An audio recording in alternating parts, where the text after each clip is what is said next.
Okay, everybody, calm down. I'm not going to rob a bank, okay?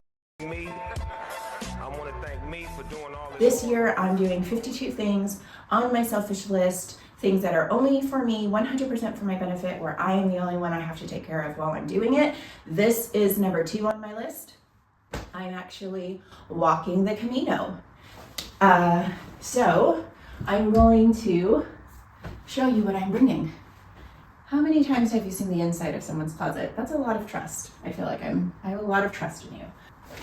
Sometimes the Camino walkers will pay to have a service where someone carries their bag for them and brings it to their next location. I don't do that. I haven't done that yet. I'm not above it, but just haven't done it yet. And this is my very official, look at me, organized plastic bags. I do believe that this was like something that a bed sheet came in very handy.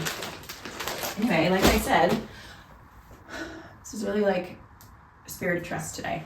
Let's sit down and have a chat about all of this. If you aren't sure what the Camino is, let me give you a really quick update. The Camino is a pilgrimage, and it has many different starting points. There's a Camino that is in France, a Camino in Spain, and a Camino in Portugal. And Camino ultimately in Portuguese means the way. It's a historic pilgrimage that many people did.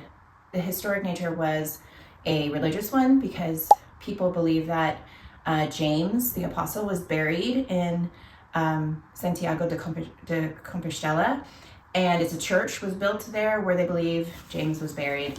And so people made pilgrimages all, over centuries to this one church. Okay.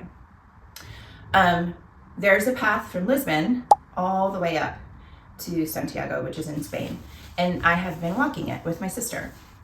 Many people, in fact, most people do it in one shot. So they just decide where they're going to start and then they walk for 2 weeks. Some walk for 3 weeks. Other people have done it for a month or more. And every day you stay somewhere along the Camino, you wake up and you continue walking. People typically will walk about 20 kilometers to like 30 or 40 kilometers in a day. It's quite a marathon if you do it like that. People are like using services to carry their bags, but they're like taping up their feet. They're dealing with blisters. We don't do it that way here. I like to do the Camino slowly. I like to enjoy where I'm going. I don't want my feet to fall off, and I don't want to walk in pain. I love walking, but I don't want to be in pain while I'm doing it. So we go quite a bit slower, and we are fortunate because we live here in Portugal, my sister and I, that we are able to walk for a few days and then turn around and come back home. And then we go back to the place where we last left off and we continue our journey. So we've been walking for like a year and a half from Lisbon up into Santiago. That being said, the portion that we're doing this week and the thing that's counting on my selfish list is Coimbra to Porto, and that's a big chunk. Okay.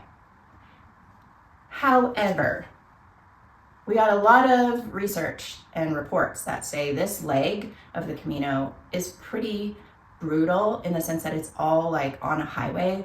And we've walked kind of parts of the Camino like that.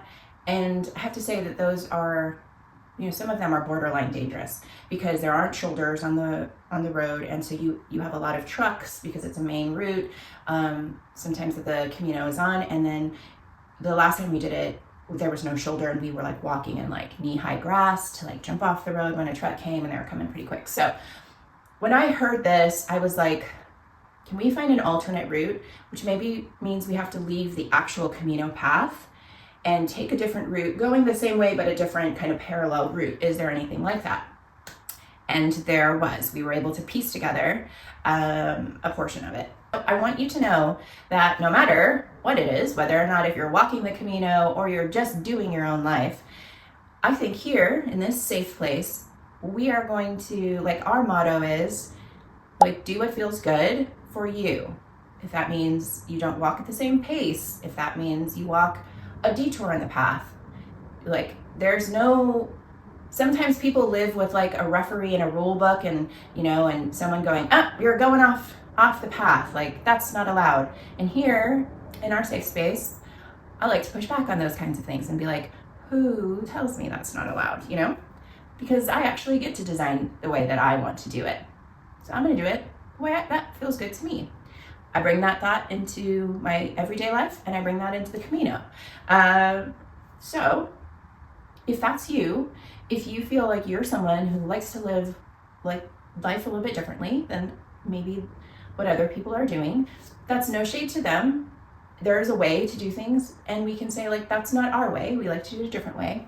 If that's you, like, I just want to be like, letting you know that there are other people like you out there who enjoy living differently and making their own path and maybe doing things a little bit strangely and out of the box. And I think we're pretty cool people. That's just me. So let me show you what I'm bringing on the Camino. It is a camel pack. That is nice when I'm on the Camino. That way I don't have to take off my backpack to drink water. Because we are walking in January, it is pretty cold. So we have a lot of like thermal kind of base layers. I normally do pack a hammock with me when I go on the Camino, and it really is one of my favorite parts, is bringing my Eno with me. I'm not doing that this time because it's quite cold, and I'm wanting my backpack to be a little bit less heavy because I haven't done a lot of training because it's been so cold, and I'm nervous about, can I make it? Okay, this is my backpack. It's not a very big backpack with regards to backpacking. It's 38 liters. I do attach to my backpack is this light, because we are walking on roads sometimes. So, when you're on the Camino, their symbol for pilgrim is like a shell. And so you'll see pilgrims with shells attached to their bags. We're not doing it for religious reasons, and there are lots of people who don't, who, you know, are not motivated by religious reasons to do this. It does feel to me like a really beautiful way to reconnect to the important things in life, to myself, to remember I can do really hard things, and just to remember like life, when you boil down what your needs are in terms of like possessions, you know, like everything I need is in this bag. That's pretty inspiring, you know, to be like, you're actually really good with a lot less. So it's just like a lot of awareness and life lessons come when you're walking. And I think that's why so many people say when they walk the Camino, it is life-changing. You know, they're really, really changed by the awareness that they gain on the path. And so whether or not it's religious or not, it doesn't have to be. So this is going to be the thing that I will probably be wearing out of my door when I leave, because we are forecast for rain during our walk. And it's January, so I'm a little bit nervous about that. I've never really walked in like 2 or 3 days of rain. But this is a poncho that goes over your backpack. Orange, so again, to be able to be visible when I'm walking. But it's kind of like got this humpback when you're walking. So your backpack is covered. What I did want to show you is something that I have purchased, and I think it's hysterical. So I'll have like my walking pants. I will probably have a base layer under my walking pants. I will have my backpack, this poncho. I've never seen this before this walk. Okay, everybody calm down. I'm not going to rob a bank, okay? Just everybody calm down. Now, okay, because it's so cold, we'll be, you know, it's winter, it's January, we're going to be walking by the ocean. I need something to cover my ears in the morning, but I don't know if you saw, but I have a ton of hair. So there are very rarely any hats that fit my head. And so if I wear a beanie, in 10 minutes, the beanie is like, I look like a troll, like a garden gnome, like the beanie is like up here. So hats don't really work for me. I hate ear bands, like I hate like headbands that stick on it. So I got this, covers my hair, protects my ears, covers my face, like this.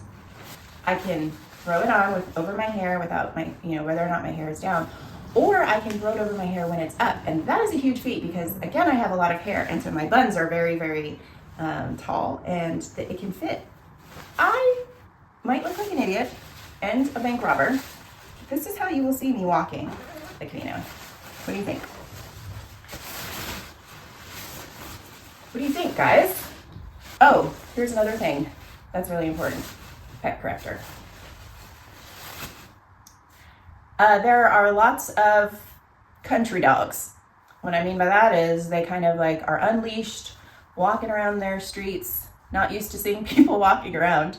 And we did get rushed by a dog who actually jumped over his fence and started chasing us.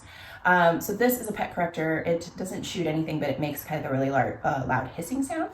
And so I carry that in my pocket because I don't want to get bit by a dog. So that and like a stick. And we can pretty much take on anything. That's just a quick update about my selfish list, number 2. It's crazy, but these are things that make me happy. That we would have hobbies that people look at us and say, what? But we go, I know it looks weird, but I like it. Makes me happy.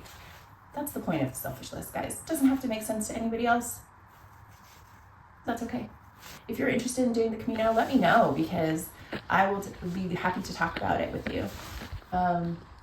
If you have any other questions about the Camino, drop them in the comments. But thanks for being in my bedroom today and getting a little bit closer with me. I feel like we've transitioned to a new level of friendship. So, also, you've seen me in my poncho. That's pretty vulnerable, guys, pretty vulnerable.